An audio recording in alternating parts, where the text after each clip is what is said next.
और तुम्हारी तो चैट लीक हो आई है। तुमने राफेल में दलाली खाई है, तुमने कफन में दलाली खाई है, तुमने ताबूत में दलाली खाई है, तुमने जवानों की दलाली खाई है। और आज पता चला तुमने किसको पूछता है मोदी जी, कानून वापसी तो पैसा वापसी, क्योंकि पैसा दिया हुआ है, इन्वेस्ट किया हुआ है। इसलिए मोदी पे चढ़वाने वाले, पैरवाई करने वाला सत्यनारायण कौन था? आरएस का व्यक्ति था। और मैं तो एक ही बात हर बार बोलता हूँ कि भोले भाले थे किसान मेरे, तुम्हारी चालाकियों से बेखबर थे, सत्ता उनको सौंप दी जो अंग्रेजों की। कितने मुकदमे करेगा? मैं कह रहा हूँ जितने 1 से लेके 511 तक सेक्शन है, जितने एक्ट है सारे लगा दो आप। देश का किसान डरने वाला नहीं है। और ये गोदी मीडिया जो उसके हाथों में खेल रहा था, आज मैं अपने लिए नहीं रो रहा हूँ, मैं किसानों के लिए रो रहा हूँ। और किसानों के लिए दर्द है मेरे दिल में। अगर ये आवाज को दबा दिया जाएगा, मेरे हिंदुस्तान के सिखों को, अगर हमने तिरंगे का अपमान कर दिया, एक किसान ने तिरंगे का अपमान कर दिया। अरे किसान अपने बेटे की अर्थी, अपने बेटे का शव तिरंगे में लिपेट कर जब देखता है ना, उसको आंसुओं से रो पड़ता है। वो आज उसको गद्दारी का नाम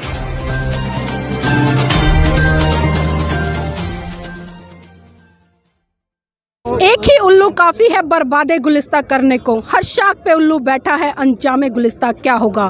कुछ इस तरह का माहौल दिल्ली के सभी बॉर्डरों पर आजकल छाया हुआ है। और खासकर 26 जनवरी के बाद में जिस तरह से दिल्ली का माहौल आप देख रहे हैं कि लगातार जो दंगे कुछ सांप्रदायिक लोगों के तहत किए जा रहे हैं, और पुलिस प्रशासन भी कहीं ना कहीं उसमें जो अपनी भूमिका निभा रहा है, तो किस तरह से देख रहे हैं इसको? देखिए, किसान के, हिंदुस्तान के किसान की लड़ाई सत्ता से है। और जब सत्ता से लड़ाई होती है तो वहाँ से सामने से सारे हथगंडे बनाए जाएंगे, सारे लालच दिए गए, आंदोलन को तोड़ नहीं पाए। क्योंकि जो सामने से लड़ रहे हैं ना, वो तोड़ने की नीति का काम करते हैं। और मैं उनको भारत जलाओ पार्टी का नाम दूंगा, आप भाजपा का नाम कभी मत लेना। क्योंकि जब वो हरियाणा में गए थे, मैं हरियाणा से आता हूँ, उन्होंने जातियों को तोड़ने के लिए वहाँ जाति कार्ड खेला, जाट और गैर जाट को लड़ाया। जब वो यूपी के अंदर गए, उन्होंने फिर धर्म की राजनीति की, हिंदू और मुसलमान को लड़ाया। और आज उन्होंने देखा कि देश का किसान सामने लड़ रहा है, इसको किस नाम से तोड़ा जाए। क्योंकि देश के किसान की कोई जाति नहीं होती, कोई धर्म नहीं होता, वो केवल मात्र जाति से किसान होता है। उसको तोड़ने के लिए इन्होंने षड्यंत्र रचा कि इनकी जो लड़ाई दिन पर दिन बढ़ती जा रही है और ये सरकार को झुका के रहेंगे। क्योंकि मैं एक बात और बोलना चाहूँगा कि अगर किसान की आवाज़ को दबा दिया जाएगा, ये देश सदा के लिए गुलाम हो जाएगा। उनकी यही पॉलिसी थी कि जो उनके सामने बोलता है उसको वो गद्दार का नाम देके दबा दिया जाता है। आज इन्होंने पॉलिसी रची। क्योंकि मैं आपके चैनल के माध्यम से पूछना चाहता हूँ कि आज अमित शाह एक और मोदी जी चाय पे चर्चा किया करते थे। चाय पे चर्चा किसके साथ हुई? दीप सिद्धू के साथ चाय पे चर्चा हुई। उसके बाद अमित शाह ने षड्यंत्र, आप उसको चाणक्य बोलते हैं भाजपा वाले, मैं उसको षड्यंत्रकारी बोलता हूं। किसके साथ चर्चा की उसने? दीप सिद्धू के साथ चर्चा की। उसने देखा कि लाखों करोड़ों लोग जुड़ चुके हैं, इसको कैसे तोड़ा जाए। उसके लिए षड्यंत्र रचने के बाद उन्होंने उसको किसान बनाकर किसानों के बीच में बिठाया। और लाल किले का तिरंगे का कमान किसने करवाया? भाजपा सरकार ने कराया। जिन लोगों ने देश को जलाया है, उन्होंने सोचा इस किसान के ऊपर ये इल्ज़ाम लगा दे, ये ब्लेम लगा दे कि ये गद्दार हैं। अगर मेरे देश का किसान गद्दार और देशद्रोही होगा तो इस धरती के ऊपर ना कोई ईमानदार रहेगा, ना कोई वफादार रहेगा। आज मेरे देश के किसान की वफादारी के बारे में पूछा जाता है।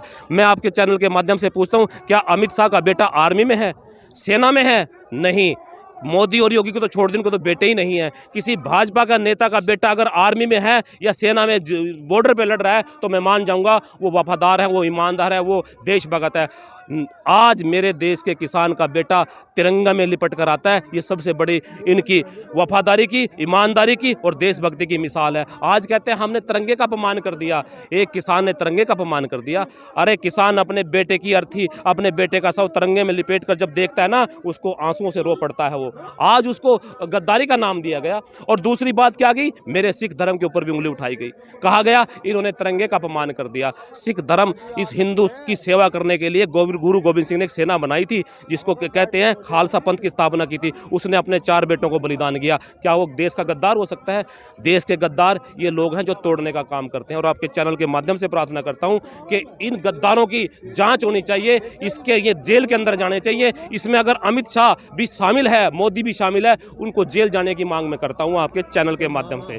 और दूसरी बात एक और बताऊंगा मैं, क्योंकि ये जो लोग आए थे ये इतने शातिर हैं, इन्होंने आज रात कल क्या किया आपने देखा होगा।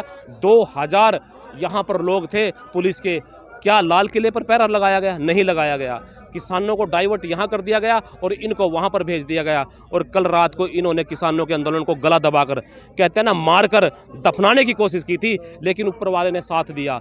दो वजह से साथ दिया। एक तो मेरे लाल किले पे जिस टाइम ये झंडा फहराया गया वो दीप सिद्धू उनके साथ बैठक करता मिला, और दूसरा मेरे जो किसान नेता है राकेश टिकैत से दिल से रोया था। इनका एक भाजपा का नेता योगी जिसने दबाने की कोशिश की, वो अपने बचाव के लिए पुलिस के डर से यहाँ रोया था संसद में बैठ के। और मेरा जो नेता किसान नेता उसने एक बात रात बोली थी, क्योंकि मैं जिला यमुनानगर से आता हूँ, रात को निकला था 10 गाड़ियाँ लेके। उसने बोला था मैं अपने लिए नहीं रो रहा हूँ, मैं किसानों के लिए रो रहा हूँ, और किसानों के लिए दर्द है मेरे दिल में। अगर ये आवाज़ को दबा दिया जाएगा, मेरे हिंदुस्तान के सिखों को अगर गद्दार बता दिया जाएगा, ये देश कभी आवाज़ नहीं उठा पाएगा। आज उस आवाज़ को उठा के आप दे सकते जन आंदोलन बन आज उस आवाज़ को उठा के आप दे सकते जन आंदोलन बन चुका है। यहाँ कल शांति छाए, शांति का यहाँ माहौल डर का बनाया गया था। आज देखिए आपके सामने कितनी चहल पहल हो चुकी है। एक जन्म, नया जन्म इस आंदोलन ने लिया है, और हम जीत के रहेंगे। जी, आज भी अभी हमने देखा थोड़ी देर पहले जो अपना सिंगू बॉर्डर है उस पर भी पुलिस के द्वारा लाठी चार्ज किया गया है, और जो टीयर गैस है उसका भी इस्तेमाल किया गया है। ऐसा है, ये हथकंडे हैं। कल 26 जनवरी से जब मैं वापस गया था, जब मेरे को पता लगा कि जो गाड़ियां, जो ट्रॉलियां जीटी रोड से गुजरी थी, वहां भाजपा के कुछ गुंडों ने खड़े होकर छिपकर पत्थरों मारने का काम किया। वही लोग, भाजपा के लोग, जो रात को गुंडा भी भाजपा के यहाँ आया था, उसने भी ये माहौल बनाया गया कि स्थानीय लोग यहाँ से भगाने के लिए आ गए। और जिसकी चर्चा आपने की, वहाँ पर भी भाजपा के गुंडे आए थे, उन्होंने ये माहौल बनाया कि स्थानीय लोग यहाँ से इनको निकालना चाहते हैं, आतंकवादी हैं। वो सारी इनकी षड्यंत्र सामने पोल खुल चुकी है, और देश का बच्चा बच्चा आज ये लड़ेगा और इस आंदोलन को ऐसा रूप देगा कि मैं ये कहता हूँ आज किसानों की जीत हो चुकी है, और ऐसी जीत हो चुकी है ये अब छोड़कर भागेंगे। और ये मेरे राकेश टिकैत जी के आंसुओं का, एक एक आंसुओं का हिसाब होगा, और सड़कों पे देखना जन सैलाब होगा। हमें गद्दार बोलते हैं। हम देख रहे हैं कि पुलिस जो बैरिकेड के उस साइड में खड़ी है, किसी भी बॉर्डर पर ले ले, अब वो फिलहाल आई कार्ड के तहत ही एंट्री कर रही है। लेकिन अभी जो फिलहाल में अभी 2 घंटे पहले जो सिंगू बॉर्डर पर जो माहौल पनपा है, जिन्हों के कहा गया है कि ये निजी यहाँ के क्षेत्रीय लोग थे और वो गए, तो उनकी किसी तरह की चेकिंग क्यों नहीं की पुलिस ने? ऐसा है, पुलिस किसकी है? वहाँ सरकार हरियाणा में भाजपा की है। भाजपा के गुंडे इस चीज़ का फायदा उठाना चाहते हैं, और यहाँ भी वही गुंडे, वही भाजपा की सरकार। लेकिन ये ताकत किसानों की है जो एकजुट होकर बैठ गए हैं। वहाँ जानबूझ के सरकार ही पंगे कराना चाहती है, क्योंकि सरकार ने तो हरियाणा में सड़कें तोड़ने का काम किया था, सड़कें बनाने का काम नहीं किया, सुगंधदाता का स्वागत नहीं किया। अब ये हथकंडे अपना रहे हैं। अब वो कहते हैं ना, किसी आंदोलन को तोड़ने के लिए 3-4 प्रकार से तोड़ा जाता है। पहले लालच दे के तोड़ा जाता है, कई बार लालच से नहीं होगा, उनको मनाने की कोशिश कर जाती है। जब वो सारे हथकंडे फेल हो जाते हैं, फिर वो उनको नोटिस देके मुकदमे दर्ज करके दबाने की कोशिश की जाती है। अब सारे हथकंडे फेल होने के बाद अब ये षड्यंत्र रचने पे आ गए हैं। इनके षड्यंत्र फेल हो चुके हैं। कल रात को 9 बजे इस हिंदुस्तान में जो षड्यंत्र इन्होंने रचा, उसका टूट चुका वो षड्यंत्र इनका। भाई साहब, जो गोदी मीडिया लगातार वो खबरों को तोड़ मरोड़ कर दिखा रही है, हम बहुत दिनों से देख रहे हैं, आप भी देख रहे हैं। लेकिन अभी जो सिंगू बॉर्डर की घटना है, वो एक क्षेत्रीय लोगों का नाम दे रही कि क्षेत्रीय लोग यहाँ पर घुसे और उन्होंने इस तरह का अनुशासनहीनता दिखाई। वहाँ पर बहुत सारे जो टेंट थे उनको भी तोड़ा गया, जो वॉशिंग मशीन थी उनको भी तोड़ा है, और बुरी तरह से लाठी चार्ज हुआ है। तो ऐसी क्या बात है कि आज जो गोदी मीडिया है वो किसी ना किसी तरह से खबरों को, या जो क्षेत्रीय लोग हैं उनको बदनाम करने का काम करे? क्योंकि क्षेत्रीय लोग तो पहले भी वहाँ पर आ रहे थे, पहले क्यों नहीं हुई इस तरह की दंगे? ऐसा है, मेरा किसान ईमानदार है। जिस गोदी मीडिया की बात किया ना, ये जो षड्यंत्र रचता है, ये अमित शाह बैठ के, इसके पास एक NI टीम है, जो एजेंसी है, इसमें सारा कुछ भरा हुआ है। सिर्फ एक नाम लिखता है, ये जो खिलाफ बोलता है उसको नोटिस देता है इंक्वायरी के, जांच के। ये नोटिस है, ये गोदी मीडिया बना के या लालच में इसने अपनी बना ली है। किसान के पास कोई 2 नंबर का पैसा नहीं है। अब ये पैसे से डरा नहीं सकता। मुकदमे दर्ज करने की कोशिश की, कितने मुकदमे करेगा? मैं कह रहा हूँ, जितने 1 से लेकर 511 तक सेक्शन है, जितने एक्ट है, सारे लगा दो आप। देश का किसान डरने वाला नहीं है। और ये गोदी मीडिया जो उसके हाथों में खेल रहा था, आज हम सामने से देख रहे हैं। 10 लोग आए, हजारों की भीड़ इकट्ठी हो गई जी। और मैं कई दिन से देख रहा हूँ, वो इतने चैनल, बिकाऊ मीडिया है, सच में बताऊँ, टिकाऊ नहीं रहा। अब टिकाऊ आप जैसा सोशल मीडिया है, और मैंने तो बड़ा मीडिया को देखना ही छोड़ दिया। अफवाह फैलाता है। हजारों की संख्या में आए जी, सिंधु बॉर्डर पे आएगी जी, टीकरी बॉर्डर पे आ गए, कोई नहीं आया। केवल मात्र अफवाह फैलाने का काम करते हैं। ये फंसे हुए हैं, इन्होंने इतना पैसा कमा लिया, उसकी जाँच हो जाएगी अगर ये बोलेंगे। इसलिए मैं बार बार कहता हूँ, अगर किसान की आवाज़ को आज दबा दिया जाएगा तो ये देश सदा के लिए गुलाम हो जाएगा। और ये गद्दार लोग हैं, ये असली देशभक्त किसान है, इस पर उंगली नहीं उठाई जा सकती। आप इनका इतिहास उठा के देखना, ये RSS के लोग हैं। चंद्रशेखर की आज़ाद की मुखबरी करने वाले कौन लोग थे? RSS के लोग थे। भगत सिंह को फांसी पर चढ़वाने वाले, पैरवाई करने वाला सत्यनारायण कौन था? RSS का व्यक्ति था। और मैं तो एक ही बात हर बार बोलता हूँ कि भोले भाले थे किसान मेरे, तुम्हारी चालाकियों से बेखबर थे, सत्ता उनको सौंप दी जो अंग्रेजों के मुखबर थे। ये अंग्रेजों की मुखबरी का काम किया करते थे, और मेरे किसान के ऊपर उंगली उठाते हैं, इसको गद्दार बताते हैं। अगर देश का किसान गद्दार होगा, देश में बचेगी कुछ नहीं। हम विश्वास छोड़ देंगे भगवान के ऊपर करना, अगर मेरे देश का किसान भी गद्दार हो जाएगा। तिरंगे का मान करने वाला, अपने बेटे को तिरंगे में लपेट कर उसका संस्कार करने वाला देश का गद्दार नहीं हो सकता। जी, इस आंदोलन को मजबूती देने के लिए और सुशासित तरीके से चलाने के लिए इस देश के जो नागरिक है, आम नागरिक, क्योंकि आज हमने देखा है कि आम नागरिक इस कानून का पूरी तरह से विरोध कर रहा है जिस तरह से किसान भाई करे, तो उन लोगों को क्या मैसेज देना चाहिए? उन लोगों को मैसेज ये देना चाहता हूँ कि किसान अपनी लड़ाई नहीं लड़ रहा है, गरीब मजदूर की, व्यापारी की लड़ाई, छोटे व्यापारी की और आपकी भी लड़ाई लड़ रहा हूँ, मैं बता रहा हूँ आपको। क्योंकि किसान के पास अपने 10 से 15 साल के लिए जीने के लिए, सदा के लिए जब तक वो है, अपनी ज़मीन है, अपना अनाज पैदा कर लेगा। लेकिन आपने कभी देखोगा किसी रेडी के पास सब्जी लेने जाओगे तो 5 रुपये किलो मिलेगी, और वही सब्जी रिलायंस के गोदाम में लेने जाओगे तो 50 रुपये नैपकिन के अंदर लिपट कर मिलेगी। तो ये लड़ाई एक गरीब की, मजदूर की, व्यापारी की है। एक मैं कानून की थोड़ी सी बात करता हूँ जिस चीज़ के लिए हम लड़ रहे हैं, क्योंकि एक आम देसी भाषा में बताना चाहूँगा हम किस लिए लड़ रहे हैं। बार बार पूछते हैं कानून क्या है, कानून क्या है। एक 1955 में आवश्यक वस्तु अधिनियम कानून बना था, जिसके तहत कोई भी व्यापारी किसी भी सामान को, किसी सामान का मतलब जो किसानों की जमीन, अनाज, दालें होती हैं, इनका स्टोर नहीं कर सकता था। अगर वो करेगा तो काला बाजारी हो जाती थी, सरकार छापे मार के पकड़ा करती थी। तो सरकार ने क्या किया, उस कानून को एक लाइसेंस दे दिया, उस कानून को कर दिया खत्म। उसको लाइसेंस दे दिया व्यापारी को, कितना भी अपना अनाज भंडारण, जिसको भंडारण बोलते हैं, भंडारण कर सकता है। उसकी अनलिमिटेड 1 लाख क्विंटल कर सकता है। उसका लाइसेंस मिलने का नुकसान किसको? गरीब को, क्योंकि किसान से ले जाएगा, आम जनता को नुकसान होगा। जब महंगे रेट होंगे तो निकालेगा। अब वो कानून किसके लिए बना? उसके लिए। और ये दूसरी बात कहते हैं जी कानून तो इनके लिए बनाया, किसानों के लिए, कहीं भी जाके बेच सकते हैं, और ये बना उसके लिए। क्योंकि जब उसने कहा अडानी अंबानी ने कि जी आपने मेरे को लाइसेंस दे दिया, मैं गाजियाबाद में 1 लाख क्विंटल स्टोर करना चाहता हूँ, 1 लाख की कैपेसिटी है, और यहाँ तो मुझे 50,000 क्विंटल मिल रहा है, मैं कहाँ से लेके आऊँगा?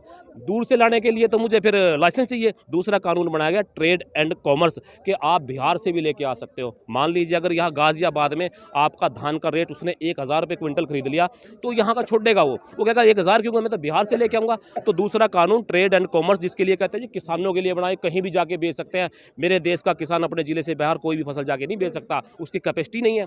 दूसरा कानून बना इसके लिए। फिर जब ये दूसरा कहा कि जी मैं लेके भी आ जाऊँगा, उसके बाद भी मेरा 10,000 क्विंटल और चाहिए, मैं कहाँ से लेके आऊँ? उसके लिए भी तीसरा कानून बनाया गया कि आप कॉन्ट्रैक्ट कीजिए, कॉन्ट्रैक्ट फार्मिंग किसानों के जाके सामने जाके करो, ताकि आपका परमानेंट काम चलता रहे। क्योंकि उसको इन्वेस्ट करेगा, किसी स्टोर को बनाएगा 1 लाख क्विंटल के लिए, तो उसको हज़ारों करोड़ इन्वेस्ट होगा। तो उसके लिए तीसरा कानून बनाया गया कॉन्ट्रैक्ट फार्मिंग। वो किसके लिए बना? वो अंबानी अडानी के लिए बना। तो तीनों कानून का फायदा किसको है? इनको है। मान लीजिए आपके पास सस्ते में खरीदेगा, जब महंगे होगा तब निकाल देगा। तो तीनों कानून बनाने का काम इसने, इसके काम किया, देश को बेचने का काम किया। क्योंकि मोदी जी को हमने चाय बेचते कभी नहीं देखा, लेकिन सारे हम देश बेचते हम इसको देख रहे हैं। और इतना देश बेच रहा है कि आज इसने अपना ईमान बेच दिया, हिंदुस्तान बेच दिया, रेलवे बेच दी, हवाई जहाज बेच दिए, और मैं तो कहता हूँ आज इसने पूरे किसानों को बेचने का काम किया, भारत माता को बेचने का। अभी भारतीय जनता पार्टी के कई जो केंद्रीय मंत्री है वो ये कह रहे थे कि अगर किसानों को अपने बिल जो है वो रद्द करवाने, तो जाकर अपने अपने राज्यों की जो सरकार है उनसे गुहार क्यों नहीं लगाते, हमारे ऊपर क्यों? ठीक जी, इसकी बात मैं सच्चाई बताता हूँ। एक कहावत है कि रोता हुआ जाता है मरे की खबर लेता है। जैसी उसकी मंशा होती है ना, वैसा काम करता है। जब ये कानून बनाया गया, पूरी दुनिया बंद थी।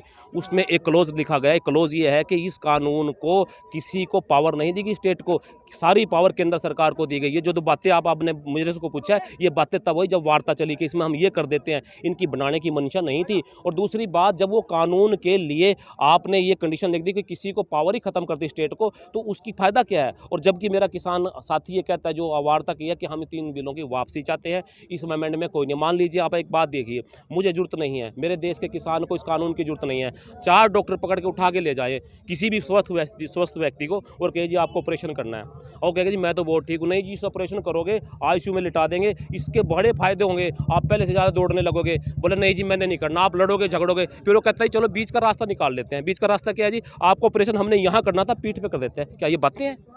जब कानूनी खिलाफ है हमारे, तो बीच के रास्ते क्या फायदा? संशोधन का क्या फायदा हमें? कानून हमारे लिए पूरे तक खिलाफ कर दिए। एक मुकदमा दर्ज कर दिया जाता है किसी के खिलाफ, झूठा मुकदमा, जैसे देशद्रोह के मुकदमे। आपके पास कहे जी बीच का रास्ता ये है, आपकी 10 धाराएं लगा दी, 4 काट देते हैं। अरे मेरे खिलाफ जो कानून बना हुआ है, जिसको मेरे को जबरदस्ती थोपा जा रहा है, मुझे इसकी जरूरत नहीं, आप रद्द कर दो इसको। और दूसरी बात, स्टे की बात करते हैं सुप्रीम कोर्ट से स्टे कराने वाले ये लोग हैं, क्योंकि मैं एडवोकेट जानता हूँ, जब तक मेरा किसान भाई वापस जाएगा वो स्टे टूट जाएगी। इसलिए कानून रद्द होगा, कानून की वापसी होगी तो हमारी घर वापसी होगी। लेकिन आपको ये करता क्यों नहीं? क्योंकि उधर अंबानी भी इसको पूछता है, मोदी जी कानून वापसी तो पैसा वापसी, क्योंकि पैसा दिया हुआ है, इन्वेस्ट किया हुआ है।